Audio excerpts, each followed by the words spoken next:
ഇറാനെതിരെ അതിശക്തമായ വ്യോമാക്രമണം നടത്തിയിരിക്കുകയാണ് അമേരിക്ക.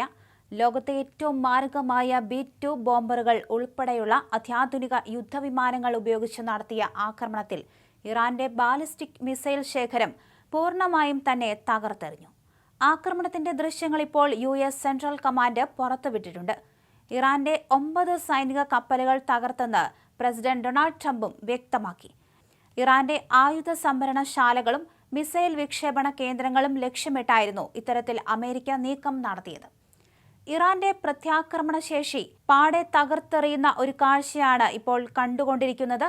അമേരിക്കയുടെ അഭിമാനവും സാങ്കേതികമായി ലോകത്തിൽ ഏറ്റവും മുന്നിട്ട് നിൽക്കുന്നതുമായ യുദ്ധവിമാനമാണ് B-2 സ്റ്റെൽത്ത് ബോംബർ. വ്യോമയുദ്ധരംഗത്തെ അസാധാരണ പോരാളിയായിട്ടാണ് B-2 ബോംബറുകൾ അറിയപ്പെടുന്നത്. B-2 വിമാനത്തിന്റെ ഏറ്റവും വലിയ പ്രത്യേകത അതിന്റെ അദൃശ്യമാകാനുള്ള ശേഷിയാണ്.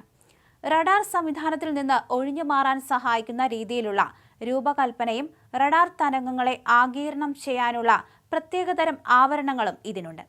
ഈ ഒരു സാങ്കേതിക വിദ്യ കാരണം ശത്രു രാജ്യങ്ങളുടെ റഡാറുകൾക്ക് B-2 വിമാനത്തെ കണ്ടെത്താൻ പോലും ഏറെ ബുദ്ധിമുട്ടാണ്.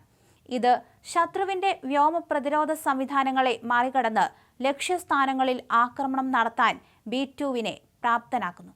B-2 ബോംബറിന് വലിയ അളവിലുള്ള ആയുധങ്ങൾ വഹിക്കാൻ കഴിയും. ദുർബലമാക്കിയെന്നും വരും. മണിക്കൂറുകളിൽ കൂടുതൽ ആക്രമണങ്ങൾ ഉണ്ടാകുമെന്നും അമേരിക്കൻ പ്രതിരോധ കേന്ദ്രങ്ങൾ സൂചിപ്പിക്കുകയും ചെയ്തു.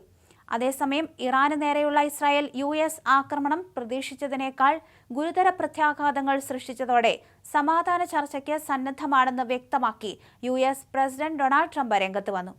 ഇറാനിലെ പുതിയ നേതൃത്വം തന്റെ ഭരണകൂടവുമായി സംസാരിക്കാൻ ആഗ്രഹിക്കുന്നുവെന്നും അതിന് താനും ഒരുക്കമാണെന്നും ട്രംപ് പറഞ്ഞതായിട്ടാണ് റിപ്പോർട്ട്. അവർ സംസാരിക്കാൻ ആഗ്രഹിക്കുന്നു, ഞാനും സംസാരിക്കാൻ സമ്മതിച്ചു, അതിനാൽ ഞാൻ അവരുമായി സംസാരിക്കും, ട്രംപ് പറഞ്ഞതായി ദ അറ്റ്ലാന്റിക് മാഗസിൻ റിപ്പോർട്ട് ചെയ്തു. അവർ അത് നേരത്തെ ചെയ്യണമായിരുന്നു. വളരെ പ്രായോഗികവും ചെയ്യാൻ എളുപ്പമായത് നേരത്തെ ചെയ്യാമായിരുന്നു. ഏറെ നേരം കാത്തിരുന്നു, ട്രംപ് കൂട്ടിച്ചേർത്തു. അതേസമയം ചർച്ച എപ്പോൾ നടക്കുമെന്ന് വ്യക്തമല്ല. അതിനിടെ ഖമേനിയുടെ മരണത്തിന് പിന്നാലെ ആക്രമണം രൂക്ഷമാക്കുമെന്ന് മുന്നറിയിപ്പ് നൽകിയ ഇറാൻ ലക്ഷ്യമിടുന്നത് അമേരിക്കയെ ആണെന്ന് ഇറാൻ വിദേശകാര്യമന്ത്രി അബ്ബാസ് അരാഗ്ചി അറിയിച്ചു.